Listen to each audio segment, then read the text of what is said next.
L'épître de Paul aux Éphésiens, chapitre 3.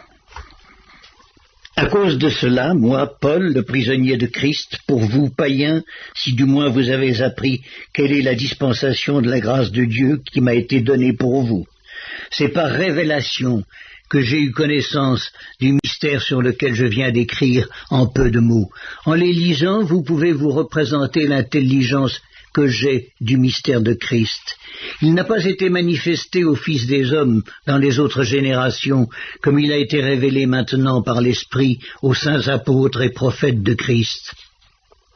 Ce mystère, c'est que les païens sont cohéritiers, forment un même corps et participent à la même promesse en Jésus-Christ par l'Évangile,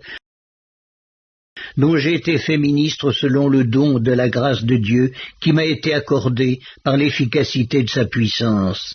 À moi qui suis le moindre de tous les saints, cette grâce a été accordée d'annoncer aux païens les richesses incompréhensibles de Christ et de mettre en lumière quelle est la dispensation du mystère caché de tout temps en Dieu qui a créé toutes choses, afin que les dominations et les autorités dans les lieux célestes connaissent aujourd'hui par l'Église la sagesse infiniment variée de Dieu, selon le dessein éternel qu'il a mis à exécution par Jésus-Christ notre Seigneur,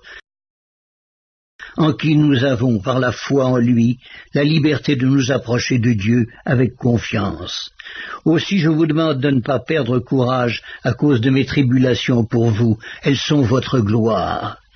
À cause de cela je fléchis les genoux devant le Père, duquel tire son nom toute famille dans les cieux et sur la terre, afin qu'il vous donne, selon la richesse de sa gloire, d'être puissamment fortifié par son esprit dans l'homme intérieur, en sorte que Christ habite dans vos cœurs par la foi,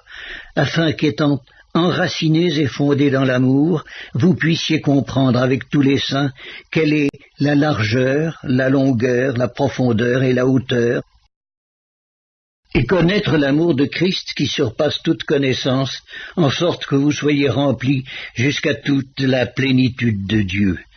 Or, à celui qui peut faire, par la puissance qui agit en nous, infiniment au-delà de tout ce que nous demandons ou pensons, à lui soit la gloire dans l'Église et en Jésus-Christ, dans toutes les générations, au siècle des siècles. Amen.